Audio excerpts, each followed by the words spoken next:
வணக்கம் மக்களே, இன்றைக்கி நம்ம என்ன பார்க்க போகிறோம்னா சாலிட் பிரின்சிபல் அப்படிங்கிற சீரீஸில் டே 4 இருக்கும். இன்டர்ஃபேஸ் செக்ரிகேஷன் பிரின்சிபல் அப்படின்னா என்ன அப்படிங்கிறத ஒரு ரியல் டைம் ஸ்டோரிஸோட பார்க்கலாமா?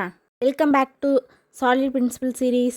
இந்த ப்ரீவியஸ் வீடியோஸில் நம்ம என்னென்னலாம் எக்ஸ்ப்ளோர் பண்ணியிருக்கோம்னா சிங்கிள் ரெஸ்பான்சிபிள் பிரின்சிபல்னால் என்னென்னு பார்த்தோம், ஓப்பன் க்ளோஸ் பிரின்சிபல்னால் என்னென்னு பார்த்தோம், லியோசிக் சப்ஸ்டியூஷன் பிரின்சிபல்னால் என்னென்னு பார்த்தோம். இன்றைக்கி நம்ம 4th பிரின்சிபலான இன்டர்ஃபேஸ் செக்ரிகேஷன் பிரின்சிபல் அப்படின்னா என்னன்னு பார்ப்போம். அதோட பிரின்சிபல் ரொம்ப ஈஸியாக தான் இருக்கும். Let you start in the simple example with real time stories.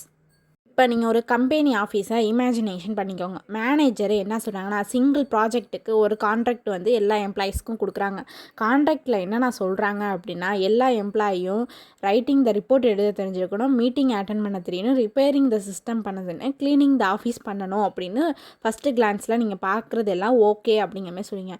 Then problem எப்போயிலேருந்து start ஆகும் அப்படின்னா டெவலப்பர் ஜாயினிங் த கம்பெனிக்கு ஒரு டெவலப்பர் ஜாயின் பண்ணிட்டாங்க சாஃப்ட்வேர் அப்படின்னா developer writing the report attending meeting okay, but repair பண்ணுற computer and cleaning the office அதெல்லாம் வந்து டெவலப்பரோட ரோலில் கிடையாது. இப்போது டெவலப்பருக்கு என்ன ஆகும் அப்படின்னா வந்து ரிப்பேரிங் சிஸ்டமோ அந்த க்ளீனிங் ஆஃபீஸும் பண்ண தெரியாதுன்னு சொல்லியாச்சா. இப்போ கான்ட்ராக்டில் ஃபோர்ஸ் பண்ணுறாங்க, நீங்கள் இதை பண்ணி தான் ஆகணும், டெவலப்பர்கிட்ட எல்லா டாஸ்க்கும் பண்ணணும் போது அங்கே என்ன நடக்கும் அப்படின்னா ஒரு கன்ஃபியூஷன் நடக்கும், ஒரு ஃப்ரஸ்ட்ரேட் ஆகும் என்னடா அப்படின்ட்டு. இப்போ எம்ப்ளாயி அப்படி ஃபோர்ஸ் பண்ணி எல்லா வேலையும் வாங்கினா அங்கே சரியான ரெஸ்பான்சிபிலிட்டியில் வேலை நடக்காது. இதுதான் எக்ஸாக்ட் ப்ராப்ளம். அப்போ அங்கே சாஃப்ட்வேர் எப்படி இருக்கும் அப்படிங்கிறது உங்களுக்கு தெரியும். இப்போது நம்ம ஒரு லார்ஜ் இன்டர்ஃபேஸுக்கு க்ரியேட் பண்ணால் அங்கே மெனி மெத்தட்ஸை யூஸ் பண்ணாங்க அப்படின்னா அப்போ அந்த இடத்துல கொலாப்ஸ் ஆகிடும். அவங்க வேலையும் ஃபோக்கஸ்டாக பண்ண முடியாது, கம்பெனிக்கு வேலை பார்க்க முடியாது. ஸோ இங்கே ப்ராப்ளம் என்ன அப்படின்னா ஒரு இன்டர்ஃபேஸுக்கு அன்லிமிட்டட் மெத்தட்ஸ் எல்லாத்தையும் நம்ம வந்து கொடுக்குறது அப்படிங்கிறது சொல்கிறாங்க. இப்போ கிளாஸை வந்து ஃபோர்ஸ் பண்ணுறோம் இம்ப்ளிமெண்ட் பண்ண சொல்லி, என்னென்னா தேவையில்லாத ஆக்ஷன்ஸ்லாம் அங்கே நடத்து அப்படிங்கிறதுக்காக.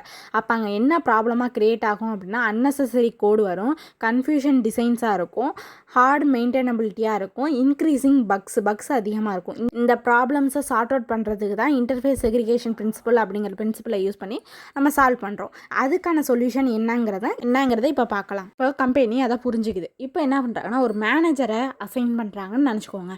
அவங்க என்ன பண்ணுறாங்க அப்படின்னா மிஸ்டேக்ஸ் என்ன நடக்குதுங்கிறத தெரிஞ்சுக்கிறாங்க. இப்போ இன்ஸ்டண்ட்டாக ஒரு பிக் கான்ட்ராக்ட் இருக்குது அப்படிங்கிறத வந்து என்ன பண்ணுறதுனா மேனேஜர் வந்து செப்பரேட் பண்ணுறது ஜாப் ரோல்ஸை. இப்போ டெவலப்பரு ரைட்டிங் த கோடு மட்டும் பண்ணுங்கள், IT support fixing the computer பண்ணுங்கள், க்ளீனிங் ஸ்டாஃப் வந்து ஆஃபீஸை க்ளீன் பண்ணுங்கள், மேனேஜரு மீட்டிங் அண்ட் ரிப்போர்ட்டை பார்த்துக்கிறேன் அப்படின்ட்டு. ஸோ ஈச் எம்ப்ளாயும் அவங்க ரோலுக்கான ஒர்க்கை பார்க்கும்போது ஆஃபீஸில் எப்படி இருக்குன்னா ஆர்கனைஸ்டாக இருக்குது, எஃபிஷியண்ட்டாக இருக்குது, ஈஸியாக மெயின்டைன் பண்ணுது.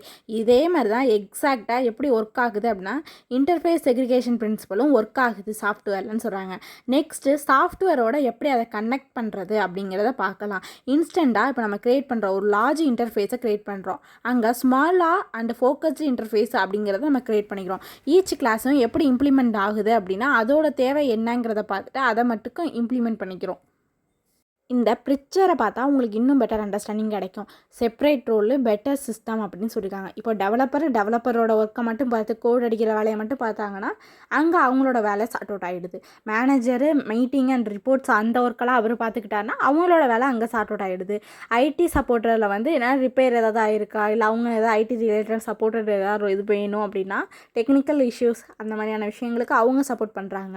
க்ளீனிங் ஸ்டாஃப்ஸ் வந்து பண்ணாங்க அப்படின்னா அவங்கவுங்க ரோலுக்கான ஒர்க்கை அவங்கவுங்க பார்க்கும்போது நமக்கு ஈஸியாக இருக்கும். இப்போ ஒரு ரோலில் டூ மச் ரெஸ்பான்சிபிள் இருந்துச்சு அப்படின்னா டெவலப்பரே வந்து கோடையும் எழுதிக்கிட்டு உமையும் க்ளீன் பண்ணிக்கிட்டு சிஸ்டத்தையும் ரிப்பேர் பண்ணிக்கிட்டு மீட்டிங்ஸ் அண்டு ரிப்போர்ட்ஸையும் ரெடி பண்ணணும் அப்படின்னா அங்கே வந்து என்ன ஆகும் அப்படின்னா எஃபிஷியன்சி இது மிஸ் ஆகும், ஈஸியாக நம்மளால் இருக்க முடியாது.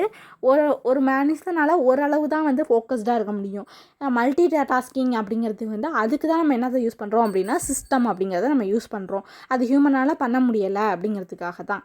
லெட் அசீம் இப்போ ஒரு ஒர்க்கர் இன்டர்ஃபேஸ் அப்படின்னு எடுத்துகிட்டா ஒர்க்கர் அப்படிங்கும்போது அதில் யாரெல்லாம் வருவாங்க அப்படின்னா டெவலப்பர் வருவாங்க, ஐடி சப்போர்ட்டர் வருவாங்க, மேனேஜரும் வந்துடுவாங்க, அதுக்கப்புறம் க்ளீனிங் ஸ்டாஃப்ஸ் இவங்க எல்லாமே ஒர்க்கர் அப்படிங்கிற இது இன்டர்ஃபேஸ்க்குள்ளே வந்துடுறாங்க. அவங்களோட வேலை என்னவாக இருக்கும் அப்படின்னா ஒர்க் பண்ணுறது, ஈட் பண்ணுறது, ரிப்பேர் பண்ணுறது, க்ளீன் பண்ணுறது, இதெல்லாம் ஒவ்வொருத்தவங்களும். இப்போ இதை நம்ம செப்பரேட் பண்ணி கொடுக்குறது அப்படிங்கிறது தான் நம்ம வந்து இன்டர்ஃபேஸ் செக்ரிகேஷன் பிரின்சிபலில் பார்க்க போகிறோம் அப்படின்னு சொன்னோமா. இப்போ அது எப்படிங்கிறத நான் உங்களுக்கு சொல்கிறேன். நெக்ஸ்ட்டு இந்த கிளாசிஃபிகேஷன் பாருங்க, ஒர்க்கிங் இன்டர்ஃபேஸ் அப்படின்ற ஒர்க்கபிள், ஈட்டபிள், ரிப்பேரபிள், க்ளீனபிள் அப்படின்னு நம்ம தனித்தனியாக பிரிச்சுக்கிறோம். இப்போ ஒர்க்கபிளில் என்ன பண்ணுறாங்கன்னா டெவலப்பர் ஒர்க் பண்ணுவாங்க, ஒர்க்கர் என்ன பண்ணுவாங்கன்னா ஈட் பண்ணுவாங்க, ஐடி சப்போர்ட்டர் வந்து என்ன பண்ணுவாங்கன்னா ரிப்பேர் பண்ணுவாங்க, ரோபோட்டிக் என்ன பண்ணுன்னா ரிப்பேரும் பண்ணும் க்ளீனும் பண்ணும் அப்படின்னுட்டு. இப்போது உங்களுக்கு இந்த கிளாஸிஃபை பண்ணால் புரிஞ்சிருக்கும்னு நினைக்கிறேன். இப்போ இது எல்லாத்தையும் சேர்த்து வந்து ரோபோவால் என்ன பண்ண முடியும் அப்படின்னா ரிப்பேரும் க்ளீனும் மட்டும்தான் பண்ண முடியும். இப்போது எவ்ரிதிங் மேக் சென்ஸ் அப்படின்னு சொல்லுவோம். ஹியூமனால் மட்டும்தான் ஈட்டும் ஒர்க்கும் பண்ண முடியும், ரோபோவால் என்ன பண்ண முடியும், ஒர்க் மட்டும் தான் பண்ண முடியும். அப்போ அங்கே என்னென்னா அன்னெசரி மெத்தட்ஸ் நமக்கு தேவையில்லை அப்படிங்கிறது நம்மளால் தெளிவாக புரிஞ்சிக்க முடியுது. நெக்ஸ்ட்டு கீ ரூல்ஸ் என்ன சொல்லுது அப்படின்னா, the interface segregation principle says client should not be forced to depends on methods they do not used.